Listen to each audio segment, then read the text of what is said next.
Nakalabas na ako. Nakalabas na po ako sa loob. Dumaan ako sa likod. Nandito na ako sa harapan. Ay mukhang ito na papasok na ang mga pulis at mga demolition team.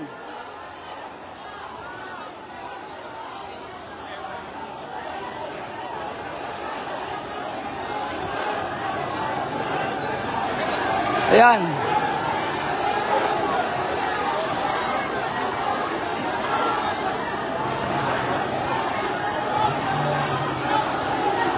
Ayan na. Mukhang matutuloy na para mapasok na itong gate ng mga residente. Kanina nga ay kanina po kasi ay pinagbawalan na kung makapag gumamit ng cellphone sa loob. Lahat ng mga residente, binawalan nilang gumamit ng cellphone, kaya hindi ako nakagamit sa loob. Dahil sa ang unang-una ay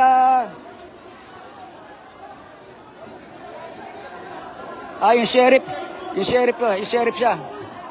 Inilayo lang yung sheriff. Ayun na.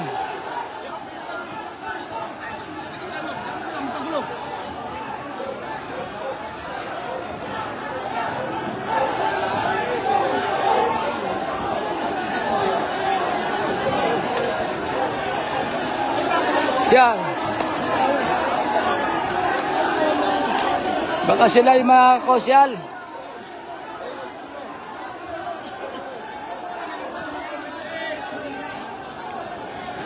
Si Kosyal Awi siya. Siya yung kaninang nakipag-usap para pigilan ito demolition.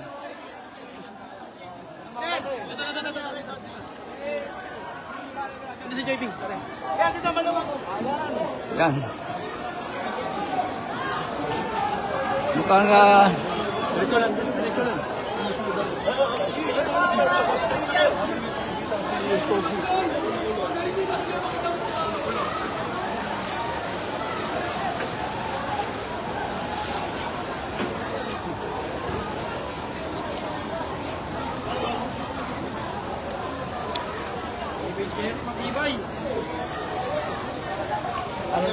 Oy, pare.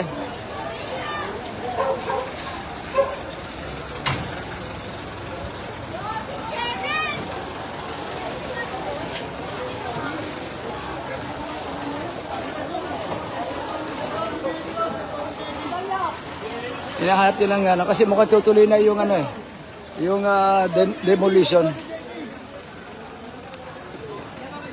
Ngayon lang ako nakalabas, pasensya na po at na parang na-hostage ako sa loob eh. Hindi ako makapasok, hindi ako makalabas. Nakalabas ako, salamat doon sa mga residente na sa loob pa kami ng bahay, dumaan. Salamat sa inyo puro mga followers pala natin, yung mga nakatira doon. Salamat sa inyo, nanay, salamat po, pare, salamat sa inyo.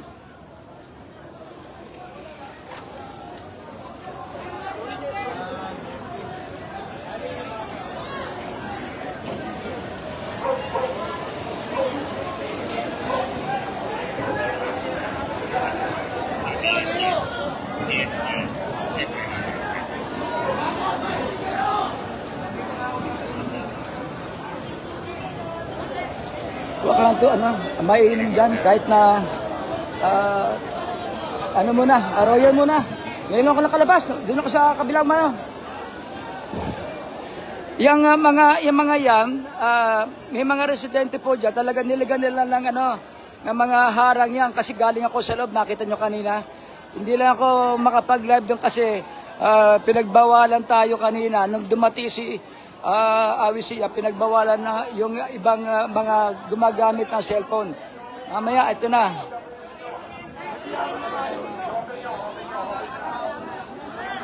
May naka-ready na pala yung yung host ng bumbero. Yung host ng bumbero.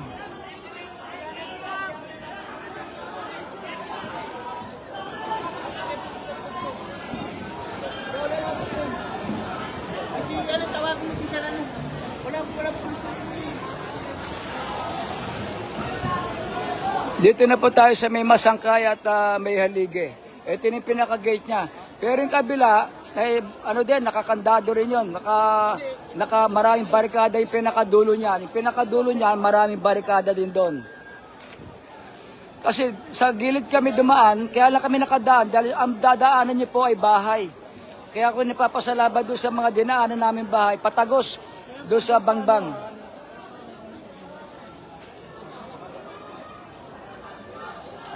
Ayan, tinatakpan, nilalagyan nila ng mga plywood. Ayan, yung ano, yung pinaka-gate. Ayan, nilagyan nila ng pinaka-plywood, yung pinaka-gate. Pero pagka natanggal yung kadena dito sa gate at maitulak to ng mga pulis, posible may pasok. Kanina humupa yung tension dahil sa akala nung iba umatras lang pa samantala yung mga demolition team. I-assist nyo ngayon, par. I-assist nyo. Ito yung host dito. Ito yung host. Ito, baka bobambayin na yung host.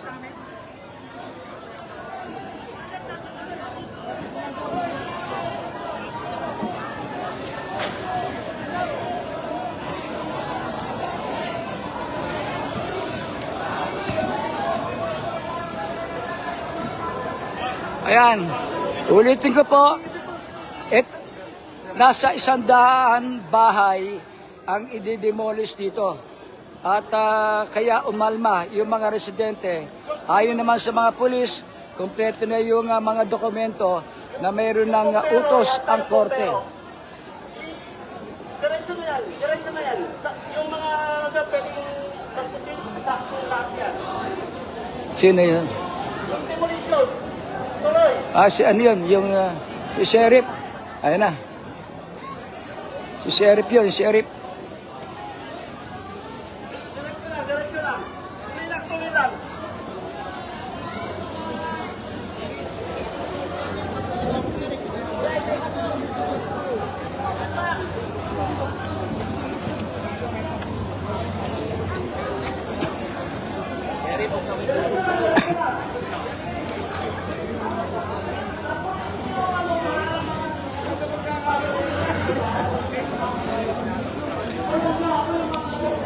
Ang alam ko, yung mga residente rito, yung mga nakabarikada dyan, hindi talaga nila papayagan makapasok. Kapag hindi napahupa, yung tension sa loob, magkakaroon po ng sakitan. Kaya ito yung problema ngayon ng mga pulis. Para mapasok na itong bukod yung gate na yan, napakalayo pa. Meron pang barikada, isang barikada sa loob. Bago ka makapunta doon sa pinakadulo, isang barikada bago ka mapunta sa pinakabahay na nakatakdang demolish.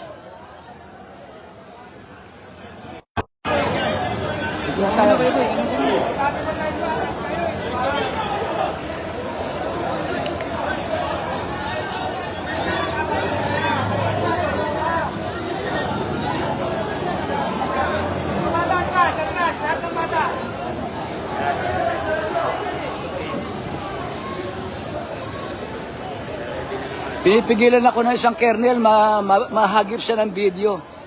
Siyempre, hindi naman maiiwasan yun na hindi siya mahagip. Kasi nagsasalita siya eh.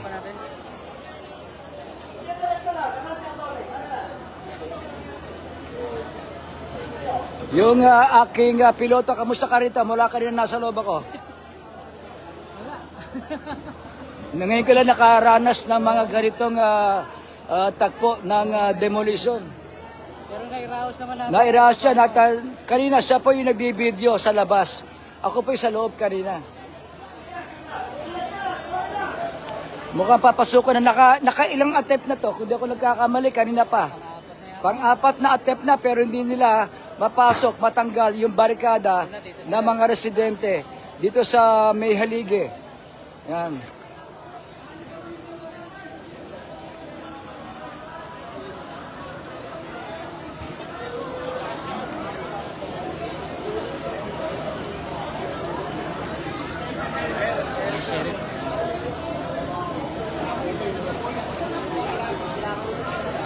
Yung demolition team, huwag na akong tignan. Diretso lang kayo.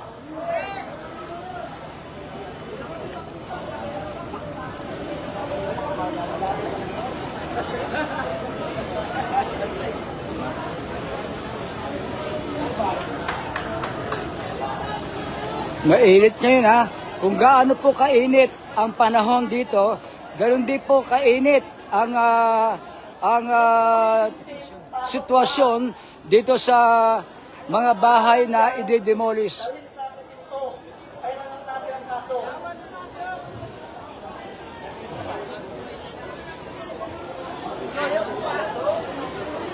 Lahat ng humaharang, pwedeng kasuhan ng infrasyon. Obstruction of justice. Pwedeng tapukin. Yan, lahat ng umaharang. Pero, sakit. Yan yung binabagit ni Sheriff. Ano pangalan ng Sheriff? Pinadala mo kanina. Oy, pare. Ayan. Kaya medyo hindi ko na muna bibitawan itong live ko. Nakapangatlong live na ako sa loob kasi hindi na ako makapag-live eh. Edmund Rojas. Yung Raymond Rojas. Hindi na ako makapag-live kanina doon eh. Medyo